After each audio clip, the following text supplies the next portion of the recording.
So let me invite you on this New Year's Day to contemplate your piles. Those things that started as one item that you were going to get to later. And then there was something else that got put on top of it, and then you were going to get to both of them. And then, well, you know how it is right now. Or maybe the thing that was really, really exciting some amount of time ago, and the flower has kind of faded on it. And other more exciting things have come along, because that's the way that life goes, is there are new things that are coming to us all the time, and that's probably a good thing. But you look around and you go, I still want to get to that.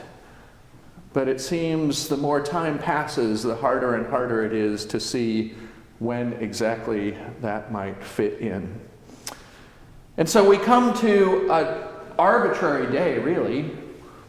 Today the sun came up just like it came up yesterday, and it's going to come up tomorrow. But there's this significance that we attach to this particular point in the Earth's rotation around the sun, and we call it a new year. And that stirs up for us the possibility of new accomplishments. For some people, new resolutions, things that feel fresh, and in which we summon collectively a renewed energy. And that's a really, really good thing. And as a matter of fact, that parallels what we need in our lives of faith. And I need to tell you that I didn't grow up in the church. And when I looked from the outside as a child and then as an adolescent at people who went to church, I felt sorry for those kids whose parents made them go, because it seemed rather boring and irrelevant to me. And then I came in and I got introduced to some of the things that they did, and they were all weird. And there were these people that kept talking about renewal. And I thought, renewal? You mean like doing the same thing you did before? And they were patient with me. And they said, yeah. And I said, well, you already did that. Why don't you do something new? Why do you need to renew it if you've already done it? And they were patient with me. And they helped me to see how the reality of life is that the things that matter most in our lives don't last on the momentum of just one experience. Imagine how ridiculous it would be if you told somebody you loved them once and you never told them again. And if they happened to ask you, how come you never tell me you love me? You said, well, I told you that one time. Nothing's changed. That'd be kind of cold. And so renewal is something that we need. And at this point in time, New Year's Day is a natural opportunity for us, whether we're looking at our piles or whether we're seeing something that we want to incorporate that's coming from a novel place, to summon that energy. And in the letter to the Philippians, there is this fantastic characterization, very simple but profound, of the character of the one who we just celebrated a week ago at Christmas.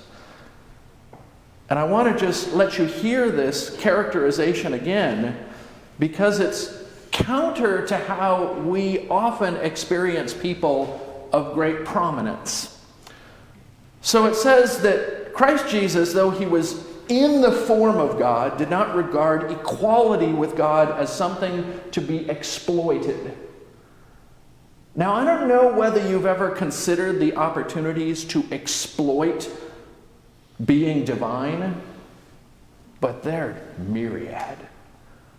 Imagine what you could do if you went around and people started acknowledging you as the Messiah. You could build a serious personal brand on the basis of that cachet. And so when it says did not regard equality with God as something to be exploited, what we're being reminded of is the one who is at the center of our Christian identity and association carried his influence, his celebrity, in extreme humility. As we like to say sometimes, they lorded it over others. If anybody could have lorded it over other people, it might be the one whom we often refer to as Christians as Lord. But that wasn't his M.O. But emptied himself, taking the form of a slave, being born in human likeness, and being found in human form, humbled himself. So that's our hero. That's the one whom our lives at some points in time can get into a kind of comfortable rhythm with. Well, Jesus, you know that I love you. I mean, I told you that one time. Do you need to hear it again? Well, yeah, that's a good idea. We do need to express that again and again, in the same way that we need to express that with our spouses and with our children, with other people who are dear to us in our lives. We need to renew, if not for them, within ourselves, that sense of devotion, that sense of adoration. That is the characteristics of a good and close relationship with God as well. An attitude of devotion, a posture of adoration. And on this New Year's Day, is our Christian faith more like one of those piles that earlier on in our life we were kind of really excited about? And remember how you were going to read through the whole entire Bible that one time? And you got about maybe to the 5th chapter of Genesis, and you're like, oh, geez, this is going to be a really long slog. Or remember that one time how you really thought, I need to take some time in my day just to be still and to be prayerful. And then stuff happened and you got busy and all these kinds of things. And what people who talk about sustaining good habits say is they talk about it's not the disruptions that are most important. It's the coming back tos that matter the most. And so at this time of year, it is cliche to joke about new gym memberships and other resolutions that will last until, what's the equivalent of the 5th chapter of Genesis? Oh, about January 15th. And then it doesn't happen. And then we slide back into our old patterns, and then life just kind of continues status quo. But what we realize is that when we refuse to let those disruptions sidetrack us because we weren't perfect, then we're able to revisit the places that mean the most, that give us the most nourishment. And so Jesus' example, not regarding equality with God as something to be exploited, being born in human likeness and humbling himself and being exalted because of that, can be the pattern of your life and mine as well.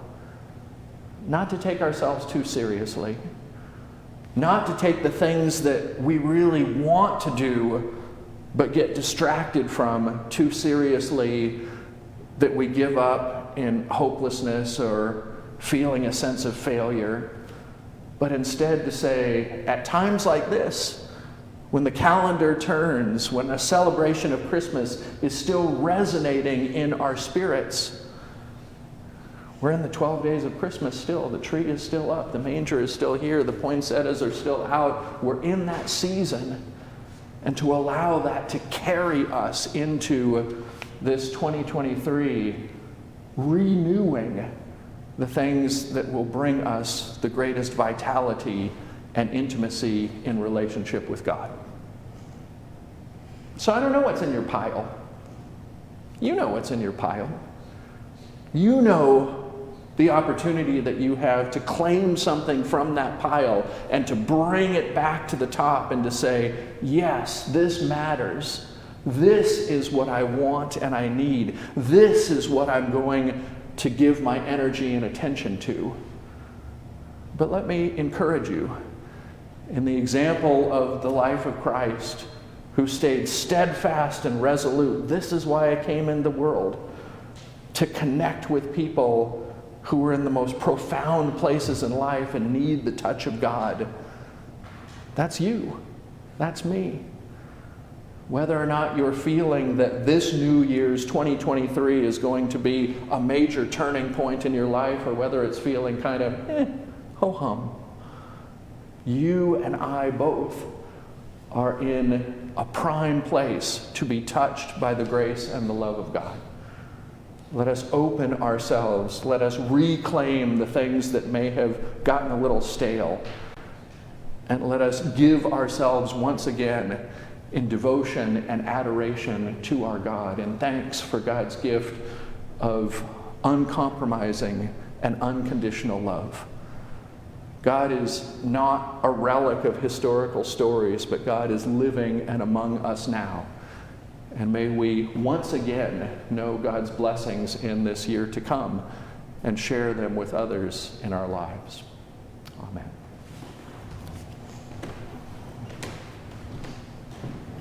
Prepares us for unity with God through Christ.